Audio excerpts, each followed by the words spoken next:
जय माँ बगलामुखी, जय श्री महाकाल। पितृपक्ष में करें दीपक से जुड़े ये 5 उपाय। नाराज पितृ होंगे प्रसन्न, घर में धन की नहीं होगी कमी। भक्तों, यदि आप अपने जीवन में कुछ नया सीखना चाहते हैं तो आप हमारे यूट्यूब चैनल माँ बगलामुखी भक्त कुरुक्षेत्र को सब्सक्राइब करना ना भूलें। मैं आचार्य प्रदीप भारद्वाज अपने यूट्यूब चैनल माँ बगलामुखी भक्त कुरुक्षेत्र में आपका हार्दिक स्वागत करता हूँ, हार्दिक अभिनंदन करता हूँ। मैं आशा करता हूँ कि आप सभी स्वस्थ होंगे, मस्त होंगे। माँ बगलामुखी की कृपा सदा सदैव के लिए आप पर बनी रहे, ऐसी मैं माँ बगलामुखी से कामना करता हूँ। भक्तों, आज इस एपिसोड के माध्यम से मैं आपको पितृपक्ष के दौरान होने वाले दीपक के 5 ऐसे अद्भुत उपाय बताने वाला हूं, जिनको यदि आपने अपने जीवन में अपना लिया, अपने जीवन में इन उपायों को कर लिया और पितृपक्ष के दौरान यदि आप इन उपायों को कर लेते हैं तो नाराज पितृ होंगे प्रसन्न तथा पितृदोष से भी मिलेगी मुक्ति और आपके जीवन में धन धान्य के भंडार भरे रहेंगे। पितृपक्ष के दौरान दक्षिण दिशा में रोज एक दीपक जलाना बेहद शुभ एवं कल्याणकारी माना जाता है। पितृपक्ष के दौरान घर की जो दक्षिण दिशा होती है, दक्षिण दिशा में रोजाना एक दीपक जलाना बेहद शुभ एवं चमत्कारी लाभ इस दीपक को जलाने से जीवन में होते हैं। भक्तों, वीडियो को लंबा ना करते हुए अब हम अपने टॉपिक पर आते हैं कि कैसा दीपक और इस दीपक को जलाने की क्या विधि है और क्यों यह दीपक जलाना बेहद शुभ और कल्याणकारी माना जाता है।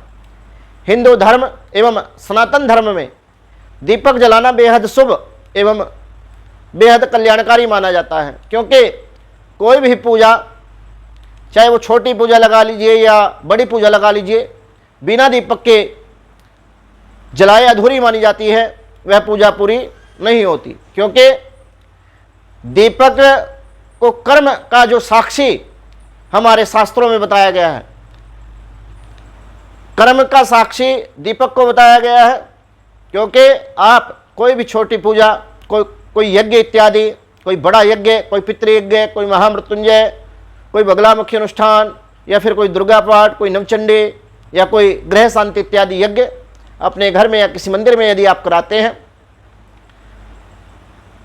तो जब आप इस यज्ञ को कराते हैं तो उस यज्ञ का साक्षी कौन होता है? उस यज्ञ का साक्षी होता है उस समय पर या तो हम हैं उसके स्वयं साक्षी, और या फिर हमारा परिवार। यदि परिवार नहीं है तो स्वयं ब्राह्मण। तो जब व्यक्ति की मृत्यु हो जाती है, उसके शुभ शुभ कर्मों के द्वारा उसको यम यातना या फिर स्वर्ग की प्राप्ति होती है। तो जब पृथ्वी से आत्मा को यम के दूत पकड़ कर ले जाते हैं और यम के दरबार में उसकी सुनवाई होती है, तो चित्रगुप्त अपने बही खाते में देखते हैं कि इसने क्या धर्म कर्म किया, कोई पुण्य का काम किया। तो उससे पूछा जाता है वहां पर कि तुमने कोई देव पूजा, कोई देव कार्य, कोई पितृयज्ञ अनुष्ठान या अपने पितरों की सदगति के लिए कोई कार्य या फिर कोई वैदिक विधि के द्वारा कोई पूजा, भगवान को प्रसन्न करने के लिए महादेव का मृत्युंजय यज्ञ, कोई ऐसा धार्मिक कार्यक्रम आपने अपने जीवन में कराया? तो जो व्यक्ति, जो आत्मा होती है, वह वहाँ पर बताता है कि मेरे द्वारा ये धार्मिक पुण्य का कार्य मैंने कराया, या अपने जीवन में मैंने 5 पितृयज्ञ कराए, या 2 बार महामृत्युंजय का यज्ञ कराया, या दुर्गा पाठ मैंने कराया। तो जैसे कोर्ट में गवाह के बिना सच्चाई साबित नहीं कर सकते, उसी तरह यम का जो दरबार होता है वहाँ भी कोई ना कोई गवाह जरूरी चाहिए होता है। तो जो परिवार है वह भी यहीं छूट गया, ब्राह्मण देवता जिन्होंने पूजा की वह भी यहीं छूट गए या आपसे पहले चले गए, क्या पता, ये भी जो है समय की बात है। तो उस कर्म का साक्षी कौन आपके होगा? कर्म का साक्षी होता है दीपक। क्योंकि ये जो हमारा भूमंडल है यह पंच तत्व से बना हुआ है और पंच तत्व से ही हमारा शरीर बना हुआ है। तो इसलिए आप वहां पर बोल सकते हैं कि मैंने जो पूजा यज्ञ इत्यादि किया उस यज्ञ में मेरे जो कर्म की उस साक्षी मैंने बनाया वह दीपक था, अग्नि को आप साक्षी मान करके यज्ञ करते हैं। इसलिए दीपक जलाना बेहद शुभ एवं कल्याणकारी माना जाता है और इसलिए दीपक को कर्म का साक्षी भी कहा जाता है। कर्म साक्षिण्ये नमः, यह मंत्र बोल करके दीपक की पूजा की जाती है। इसलिए दीपक जलाना बहुत जरूरी होता है। हालांकि शास्त्रों में देवी और देवता के लिए अलग अलग तरह के दीपक जलाने के विषय में बताया गया है। जैसे माँ लक्ष्मी को देसी घी का दीपक जलाना बेहद शुभ और कल्याणकारी माना जाता है। माँ लक्ष्मी को देसी घी का दीपक अत्यधिक प्रिय है। वहीं अगर हनुमान जी की हम बात करें तो हनुमान जी को चमेली के तेल का दीपक जलाना अति प्रिय है और भगवान भैरव एवं शनिदेव की बात करें तो सरसों के तेल का दीपक जलाना बेहद शुभ एवं कल्याणकारी माना जाता है। भक्तों, नियमित रूप से ज्योत घर में जलाने से सकारात्मक ऊर्जा का प्रवाह घर में होता है। इससे घर में सकारात्मक ऊर्जा का संचार बढ़ता है तथा नेगेटिव एनर्जी को यह समाप्त करता है।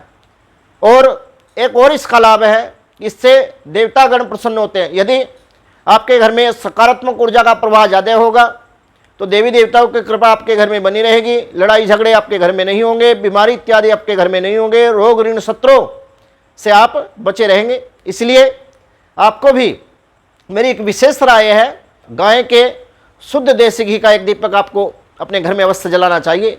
और नियमित रूप से यदि सुबह और शाम आप इस दीपक को जलाते हैं तो इस दीपक को जलाने से आपको आपके जीवन में एक चमत्कारी लाभ मिलेगा, ऐसा मेरा विश्वास है और ऐसा मेरा अनुभव भी है। इसी तरह पितृपक्ष में भी घर की दक्षिण दिशा में दीपक जलाना बेहद शुभ एवं कल्याणकारी माना जाता है। इस दीपक को जलाने से घर में सकारात्मक ऊर्जा का संचार होता है। भक्तजनों, मैं आपको बता देता हूं कि पितृपक्ष कब शुरू होंगे।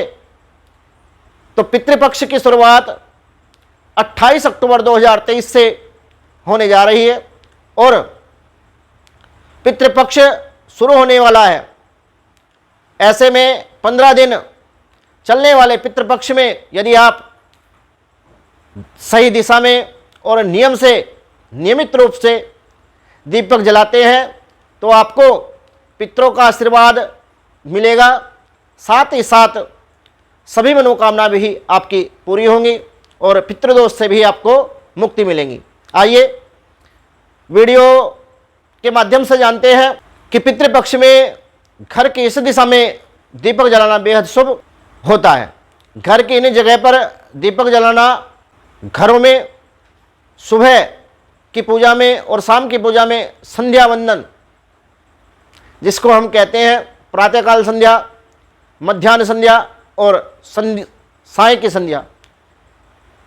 तो मध्याह्न संध्या तो बहुत कम लोग करते हैं, परंतु सुबह ब्रह्म मुहूर्त में जो संध्या काल में अपने घर में देसी घी का दीपक जलाता है या संध्या वंदन के समय शाम के समय रोजाना एक दीपक आप जलाएं तो इस दीपक को जलाकर आपके घर में नकारात्मक ऊर्जा जड़ से इससे समाप्त होगी और सकारात्मक ऊर्जा का प्रवाह बना रहेगा। पितृपक्ष के दौरान रोजाना आपको 15 दिन केवल एक दीपक आप जलाएं और इस दीपक को अपने दक्षिण दिशा में जलाना है और दीपक की जो बत्ती होती है दक्षिण दिशा की ओर आप इसको रखें।